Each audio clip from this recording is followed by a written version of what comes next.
evening, Cypher friend. It's the Middy Man coming at you again from Walker's Music.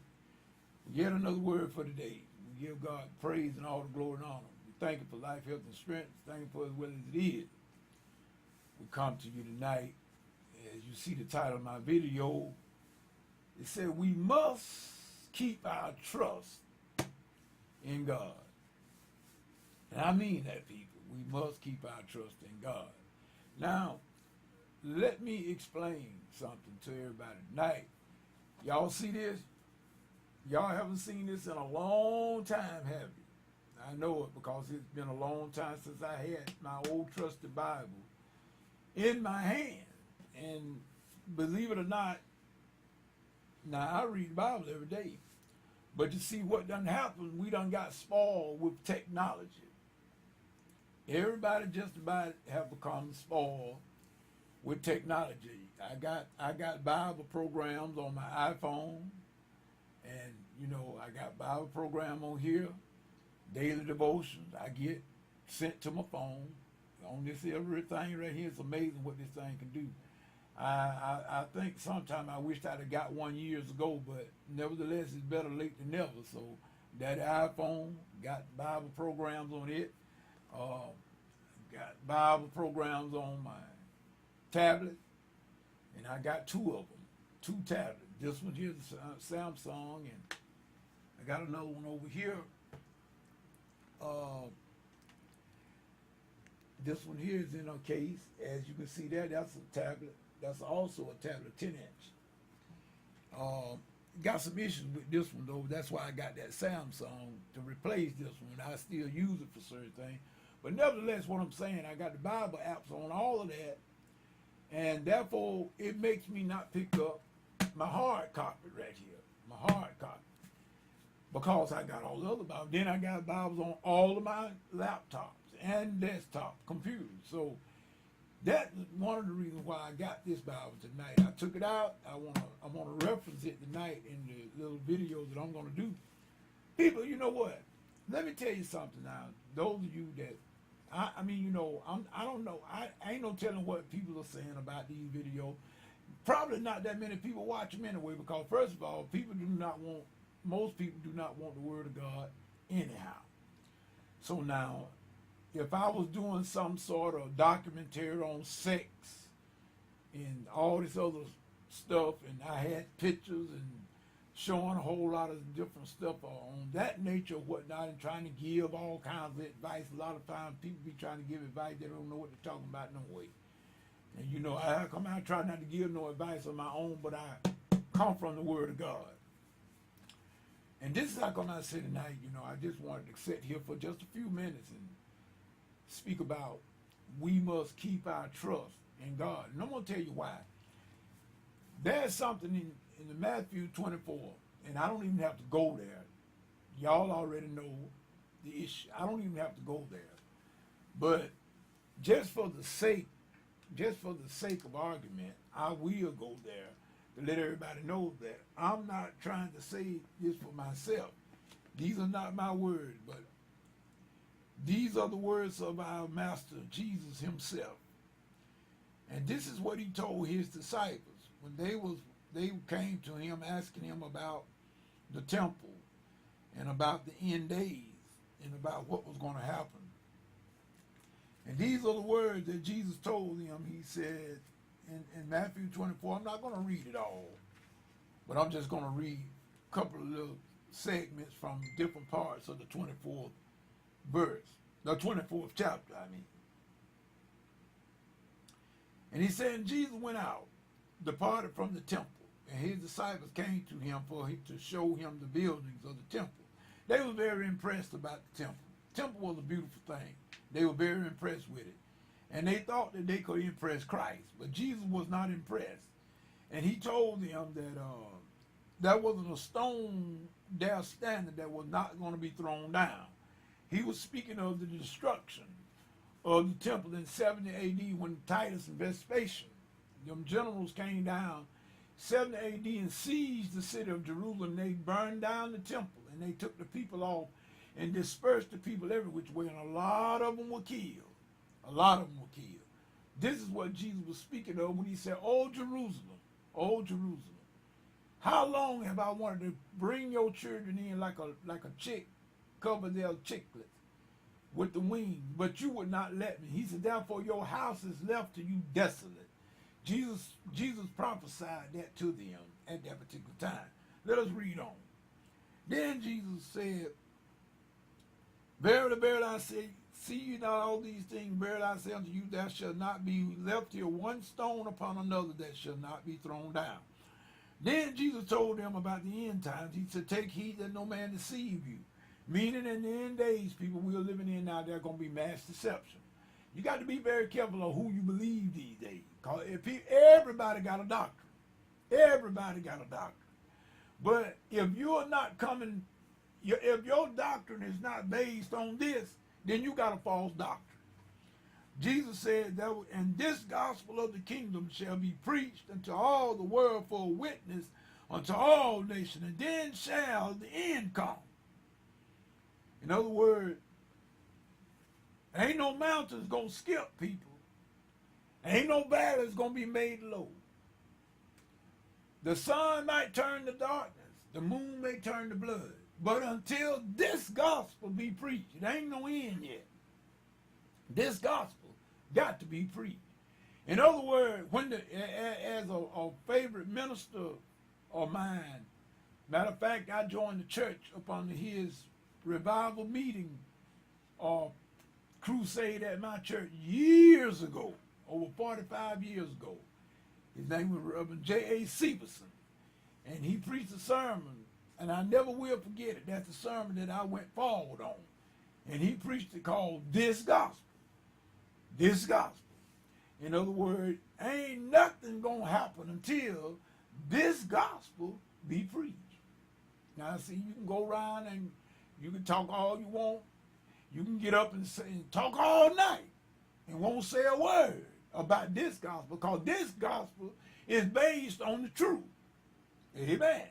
This gospel is based on the truth. I heard another one of my preacher friends named Reverend E.L. McKinley preached back in the 70s. He used to make LPs.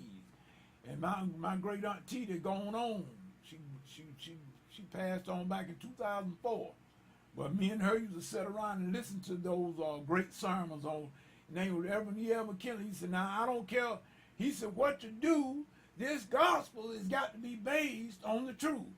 And then Reverend J. Severson came during the time when I joined the church 45 years ago. And he said that his sermon was, when the church get through. That was his text. I never will forget it. When the church get through. In other words, this gospel got to be preached.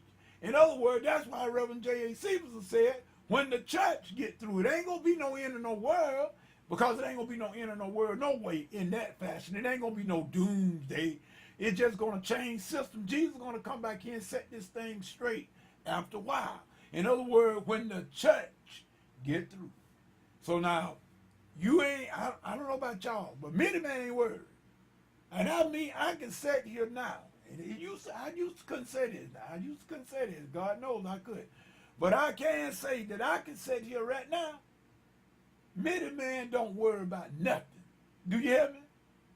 I sleep good every night unless I'm paining somewhere. If some of these legs get the pain or something like that, and I sit right here in this chair and do some music, because it keep me awoke, I will stay awake. But it ain't because I'm worried about nothing, because I know what Jesus said.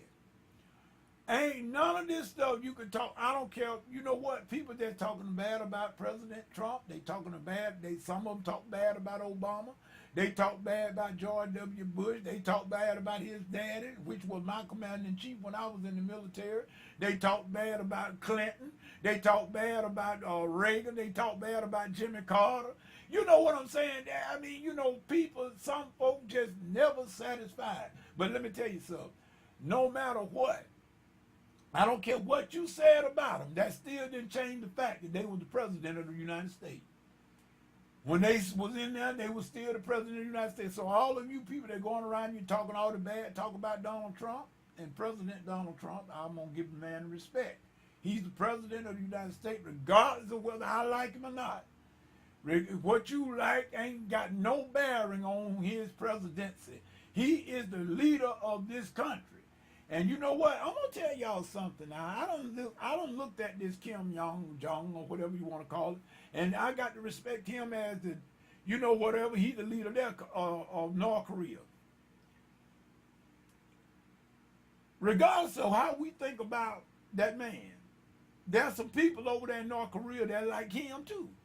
That's their leader, and they sticking by their leader. You can't fault people for doing that, regardless of what they doing. Now, I know Kim Jong has been threatening with the nukes and everything like that there, but let me tell y'all something. You heard what Donald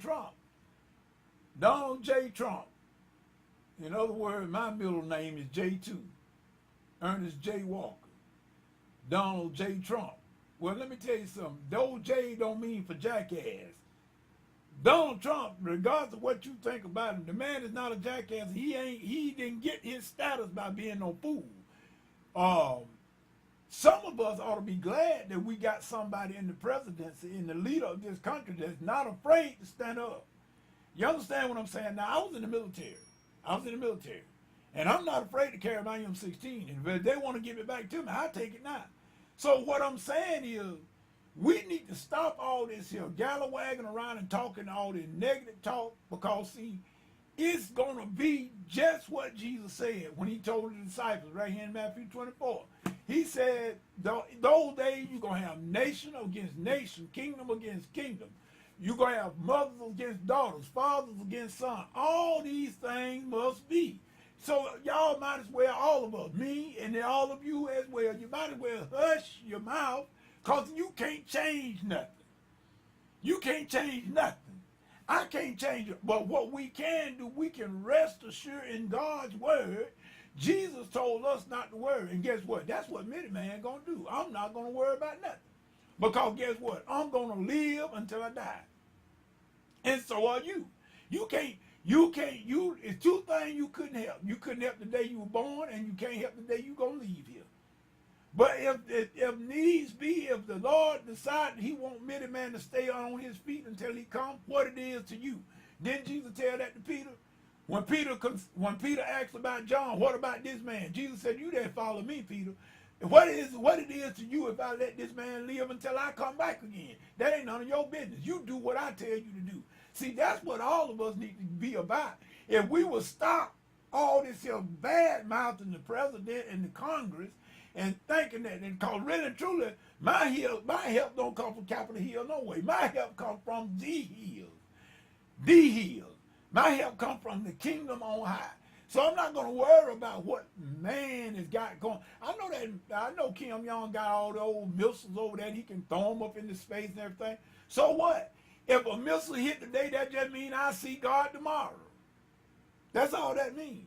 I'm not going to sit here and worry myself over something that I can't help. You cannot stop that man from lighting one bomb. We sit up there and we talk about our people that we got in office. Some of you voted, some of us didn't vote. But it don't matter.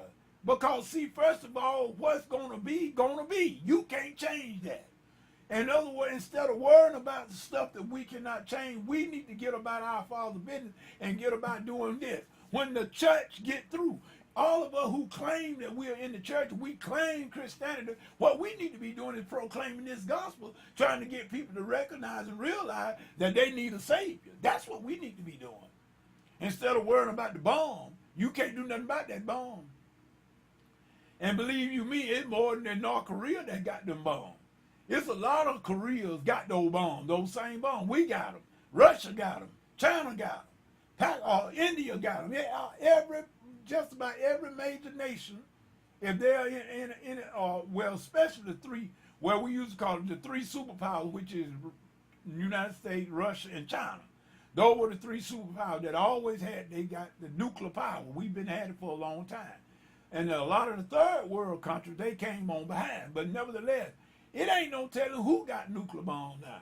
We all got, it's enough arsenal that is available right now to destroy the world. But you know what? You can't destroy something that God made, dummy. I mean, they dumb. You can't destroy something that God has made. But nevertheless, people, I must be honest with you. According to this Bible, that we got some critical times ahead. Now, I'm not going to argue with that. We got some critical times ahead.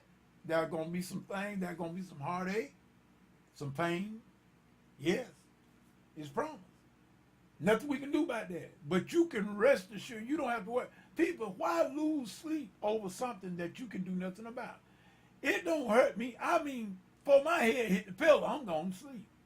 Because I'm not worried about the exterior. Because, see, God got all that in his hand. And he got me in his hand. So, why should I be worried?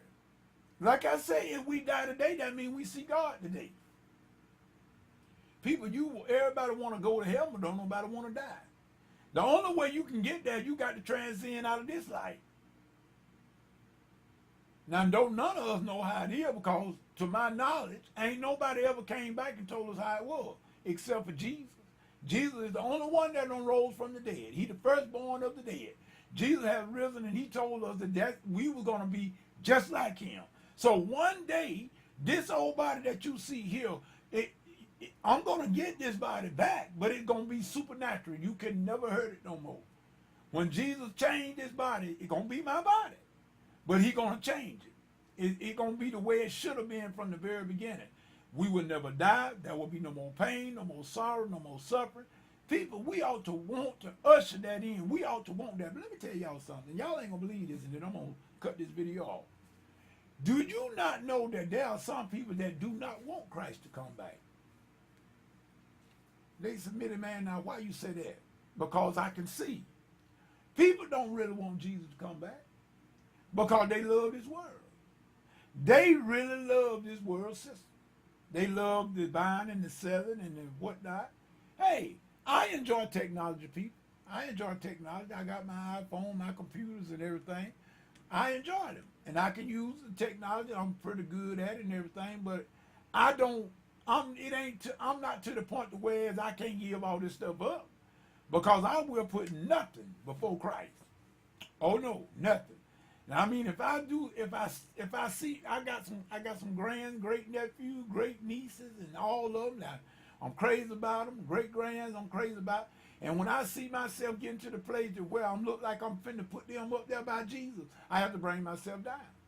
Oh yeah, I can't do that. I love them, but I cannot put them up there by Jesus and make them no idol. You don't supposed to do that, and I'm not going to do that. But do that mean we don't love them? Of course not.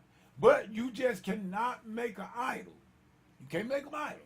Nothing before Christ. So now, the choice is up to y'all. You know what? Many-Man one day may not be in this chair. It's a fact right now that I'm sitting in this chair doing this video. But it may not be a fact tomorrow. Y'all, I could be gone just like that. Tonight, you see me, and I could be gone tomorrow. But I'm going to tell you this.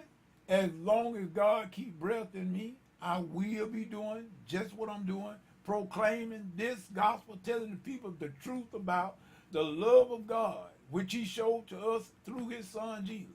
Now, people, you don't have to go to hell, neither do I. Nobody goes blindfolded, but I'm going to tell you something. You got to go through by the Son.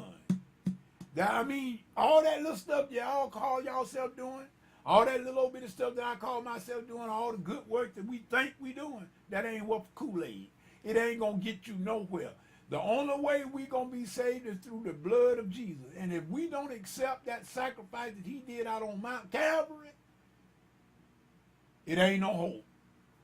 It ain't no hope. Because none of us, not one of us is good. Not one. Not one of us could keep that law. No one. Jesus is the only one that could keep the law, and he's the only one that ever kept the law perfect. He is the only one that God looks at. Matter of fact, you better be glad that God don't see you. I'm just telling the truth. You better be glad that God don't see you. Jesus' blood got you covered, and he got me covered. Because if God see us, we messed up. I know you got a lot of people that you let them talk, they ain't never did nothing. They always been good, and they're telling a lie out their mouth. They're straight out. They done did some of everything and then some. They done just as much as anybody else, including myself. There is none righteous, none is good, none. We all ain't nothing but filthy rags, and ain't no sense of us trying to point the finger at somebody else talking about what they doing. Well, you done something too. And just like God, if he delivered you out of it, he can deliver them out of it. Give him a chance. Give them a chance. God gave you one. But some of them, we can sit back and just start just criticizing and just putting down others because they're what they're seeing they're in right now. Well, you know what? You ain't God. You ain't got no helmet here to put nobody in. You just barely save yourself. So in other words, just go on and just embrace those people that messed up right now and then pray for them and that God will get them right. You let your light shine before them and may they see God in you and maybe they'll change. But as long as you up there with your critical self, trying to be a judge for everybody just because the girl is messed up, maybe the guy is messed up, he's doing stuff he shouldn't be doing. Well, we all have done stuff we shouldn't be doing. And guess what? Some of us still doing some stuff. You just hide it. Some of us still doing some stuff. So in other words, just like God is merciful to you and me, we should be merciful to those that are caught up in their sin right now. God ain't lost his saving power. So we need to stop judging folks. Point blank. That go from the president down to the last one. You ain't got no business judging people. You ain't got no heaven or hell to put nobody in. So like I said, if the righteous scarcely be saved, that's what Peter said. Where is the sinner gonna stand? If the righteous scarcely be saved. So in other words, you just stop worrying about the other fella. My grandmama dead and gone. But my grandmama used to tell us as children, she used to tell us, mind your own business, you'll be all right. Don't worry about the other fella. You mind your business. If you ain't got your own self together, how can you get somebody else straight? That's just a thought, people. But I was glad to get my old Bible back out. And matter of fact, I think I ain't gonna let it. At least it didn't have dust on it. I say it like that, cause this is one of my favorite Bibles here, and it had the big letters so I could see it. I mean, I used to read it without the reading glass, but like I said, the older you get, people. Amen. So with that being said, this be the man saying, whatever you get into, if God ain't in it and it's based on God's word, you get out of it, because it's gonna come to nothing. Believe it. This be the man saying peace. Good night.